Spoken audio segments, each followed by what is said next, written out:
అధ్యక్ష, ఏ ప్రశ్నకు సమాధానం లేదండి.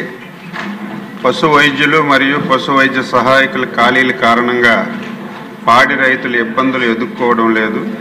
ప్రస్తుతం 293 వెటర్నరీ అసిస్టెంట్ సర్జన్ పోస్టులు ఖాళీగా ఉన్నప్పటికీ ఈ స్థానాలకు పూర్తిగా అదనపు ఛార్జ్ ఎఫ్ఏసీలేసి ఇన్ఛార్జ్ అధికారులను కేటాయించడం ద్వారా అన్ని ఏర్పాట్లు చేయబడ్డాయి.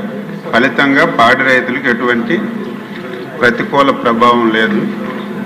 ఇంకా పశువర్ధక సహాయకులు గ్రామ స్థాయిలో రైతు సేవా కేంద్రాల్లో చురుగ్గా పనిచేస్తున్నారు మరియు అందుబాటులో ఉన్న పశు వైద్యుల సాంకేతిక మద్దతుతో సేవలు అందిస్తున్నారు. బి ప్రశ్నకు సమాధానం, ఈ ప్రభుత్వం వచ్చిన తర్వాత 293 ఖాళీలు భర్తీ చేయుటకు 258 పోస్టులు నిర్ధారించాం.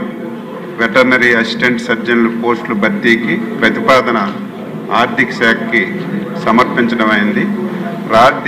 ఆర్థిక పరిస్థితిని దృష్టిలో ఉంచుకొని 24.84 కోట్లతో ప్రతిపాదన సత్వరమే చేపట్టమని చెప్పి ఆర్థిక శాఖకి తెలియచేశాం.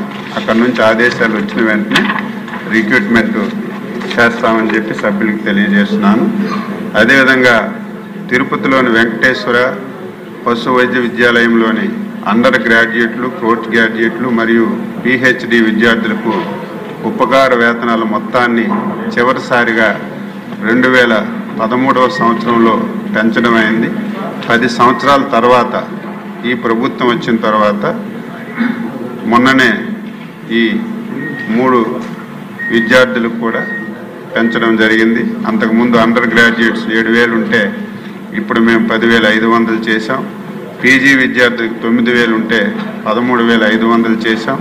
పిహెచ్డి విద్యార్థులకు 10,000 ఉంటే 15,000 రూపాయలు చేసి వారికి కూడా మొన్ననే నిర్ణయం తీసుకున్నామని చెప్పి మీ ద్వారా సభ్యులకు తెలియజేస్తున్నాం.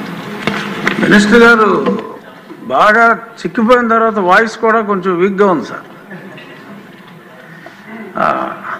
ఆర్వీఎస్కేకే రంగారావు గారు, సింపుల్గా చెప్పాలంటే బొబ్బిలి రాజా గారు.